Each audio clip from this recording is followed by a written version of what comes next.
Deixa eu te dar uma notícia. Talvez, enquanto você está aqui neste culto missionário, adorando a Deus, tem algum familiar seu que em vida era feliz, em vida viveu a vida de pecado, sorridente, todo alegre. Só que agora essa pessoa morreu, ela está morta, e ela morreu sem salvação. Ela está sofrendo horrores no Hades. E quando você está aqui adorando a Deus, talvez uma irmã, um pai, um tio, alguém que você teve a oportunidade de falar de Jesus para ela e não falou, agora está torrando no Hades, e você ainda levanta o peito e fala: eu sou crente, eu vou lá adorar o Senhor. Não, irmãos, não é assim que funciona. Ei, entretanto, ainda tem os familiares vivos, ainda dá tempo de resgatar alguém. Ah, mas eles não querem ouvir. Ah, eles não estão nem aí. Faça como Jesus, insista. Insista. A cruz estava doendo, mas ele insistiu. A cruz estava machucando, mas ele insistiu. Tinha ali chibatado nas suas costas, mas ele insistiu. Ele não parou. Quando eu tinha 14 anos, como eu estava dizendo para os irmãos, eu não concluí. Eu fui evangelizado por um pastor chamado Pastor Antônio Agostinho. Esse homem, eu glorifico a Deus pela vida dele, porque provavelmente se não fosse ele, eu não estaria aqui nessa noite. Porque com 14 a 15 anos, naquela época mais remota, que não tinha internet, não tinha esses meios de redes sociais, os jovens, os adolescentes de 13, 14, 15 anos só queriam saber de jogar bola, jogar gude, ir para a rua. Hoje eles estão agarrados no celular. Mas naquela época ali, esse homem Antônio Agostinho, quando chegava próximo ao horário do culto, ele estava na porta da minha casa me esperando. E quantas vezes eu sabia que ele estava vindo para me buscar, eu dava nele o tal do perdido, que eles falam aí: ó, o pastor está vindo, eu vou dar o perdido dele. E eu sabia que ele tinha passado, porque se tem uma coisa que eles faz, é falar que o pastor vem te visitar em casa. Se tem uma coisa que eles faz, é falar que tem um pastor preocupado com alma. Eles falam: eu tinha 14 a 15 anos, e aquele homem insistiu comigo tanto, até que um dia ele me venceu no cansaço. Eu falei: agora eu vou fazer igual você, vão visitar as pessoas também. Insista, irmãos, não desanima, insista. Porque quem está no pecado, muitas das vezes está sorrindo, mas é um sorriso falso. O pecado, ele traz alegrias momentâneas, entretanto, o resultado é tristeza eterna.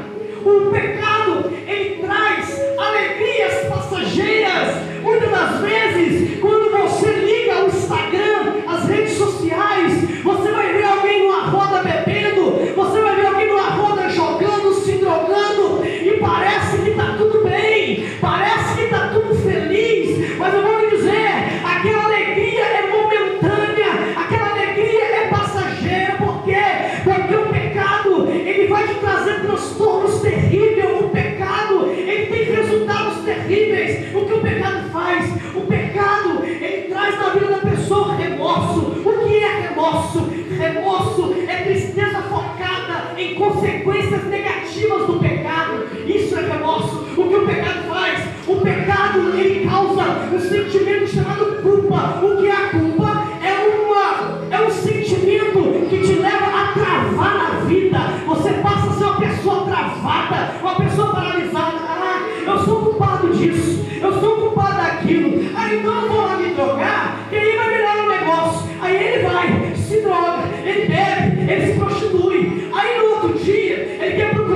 em Cristo